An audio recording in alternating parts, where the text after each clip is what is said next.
My name is Mike, and this is The Hot Seat. On the hot seat this morning, a topic that it's not exactly new, but I sure didn't know about it, and in lieu of SOPA, NDAA, and ACTA, and how the different Occupy movement in various cities, how they're being handled, I feel this is very important to discuss, because it's not just big business and it's not just government that wants to bring you down. It is the so-called speakers of God. In May of 2006, an off-mainstream media entity uncovered the shocking story that clergy response teams are being trained by the federal government to quell dissent and pacify citizens to obey the government in the event of a declaration of martial law.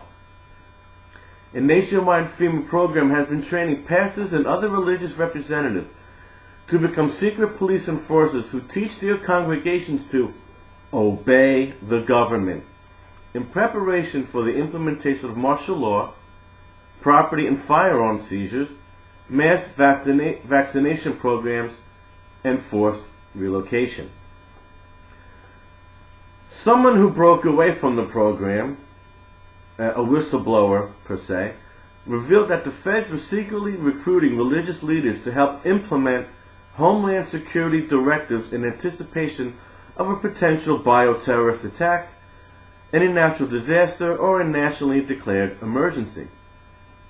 The first directive was for pastors to preach to the congregations the biblical passage Romans 13, the often taken out of context Bible passage that was used by Hitler, to hoodwink Christians supporting him in order to teach them to obey the government when martial law was declared. So folks, this is really significant that Hitler and now our fascist socialist country, our government, likewise want to use Romans 13 too, to brainwash us into not standing up for our rights. I will continue. It was stressed that the pastors need to preach subservience to the authorities ahead of time in preparation for the roundups, and to make it clear to the congregation that this is for their own good. Pastors were told that they would be backed by law enforcement in controlling uncooperative individuals, and they would even lead SWAT teams in attempting to quell resistance. So we would have pastors leading SWAT teams. How nice. Though some doubted the accuracy of this report at the time due to its fundamentally disturbing implications, the story was actually confirmed by a Los Angeles radio station, KSLA, or I should say Louisiana. 12 News report in which participating clergy and officials admit to the existence of such a program. The primary message given by the clergy is, let's cooperate and get this thing over with, and then we'll settle the differences when the crisis is over. Oh yeah, sure, that makes a lot of sense. The scripture the clergy would like to convince its parishioners because the government is established by the Lord. See, this is Romans 13. And that is part of our Christian faith to obey to the government. Phony Christian leaders are brainwashing their congregations to accept the premise that the totalitarian police state is of the Lord. And folks, real quickly, I just want to give you many Bibles vary, but let me give you this one from Bible.org. Romans 13, verse 1 through 3.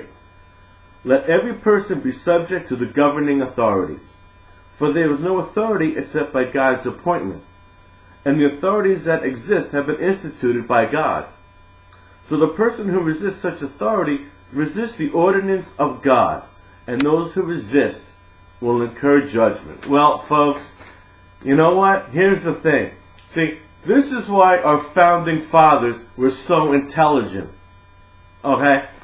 And put in the Constitution separation of church and state. Since we are not a theocracy, we can tell our church leaders to kiss our American ass. Folks, we're not giving up nothing. As I said before, buy gold and buy guns. Stand up for your rights. Vote Ron Paul 2012. Revolt with the vote. This is the hot seat.